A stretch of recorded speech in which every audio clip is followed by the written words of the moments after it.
Where do we go from here? Where we go is here.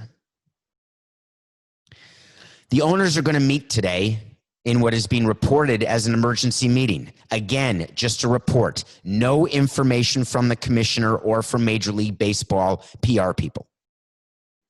There will be an update where the owners will be told what happened with the Marlins, why it happened to the best of their ability. Was it because they violated protocol? Was it because another team violated a cleaning protocol? Did players violate their protocol?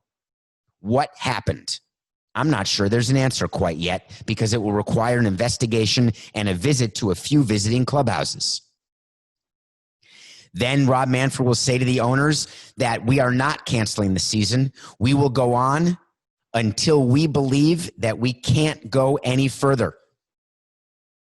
Yes, David, could you unmute yourself? Yes, David. Yeah, quick question, Rob.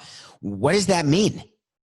When is it that there's a competitive issue? Because we're the Yankees and we're not playing tonight, so now we got to play a doubleheader, or we have to see if there's a mutual off day, which takes away one of 6 off days.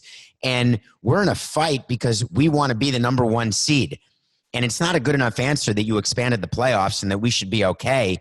There's an issue now that we were forced to postpone a game because of the irresponsibility of others or because it's not safe to play, and I want to know which. That's the information you have to give me. And baseball will then tell the Yankees and every other team that that is the one level of inquiry that we are focused on right now. Is this an individual circumstance where there was a problem with the Marlins or with the Braves or with the Phillies? The other thing that I want to say is that we are now going to be testing players every day. And we are doing it in a way that we have rapid testing and rapid results because I don't want teams to ever be stuck the way the Marlins are. And the other rule we're changing is that as a home team, you are responsible to have housing for road players who test positive. So let me set this up for you. The 4 Marlins who have tested positive, which has now moved to 11 or 12, under the current protocols, there are rumors that they have to stay in the team hotel for 14 days. That is not necessarily true. Because, by the way, how does that feel to the hotel employees who are not part of Tier 1 of MLB, who are not tested every day at all? Do they leave food at the door of the players? No one changes their sheets or gives them fresh towels? What home teams have to do is provide some sort of housing for COVID-positive players if it happens on the road. So the Phillies are responsible to have a place for the Marlins to stay other than the team hotel. But what happens to that housing once the Marlin leaves? Query. What happens when a team is willing to privately fly positive COVID members of their team so they can quarantine and be safe at home?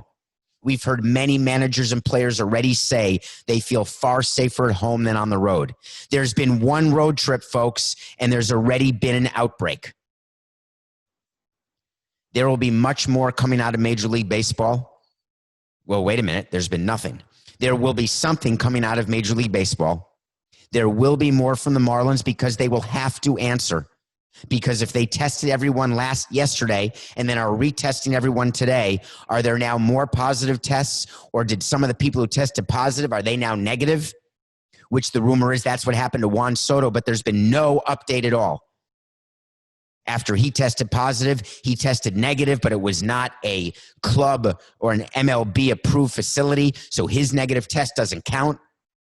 There is an absence of information flow, and that leads to danger.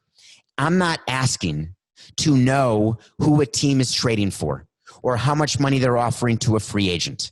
Keep that to yourself. Leak out however you want to leak out to gain an advantage for yourself. When it comes to COVID, this is not about competitive advantage.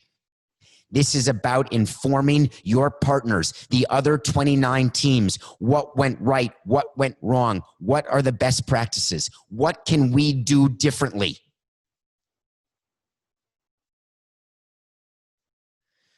There's going to be a lot more on this. Word of the day was outbreak. ladies and gentlemen, we've got ourselves an outbreak.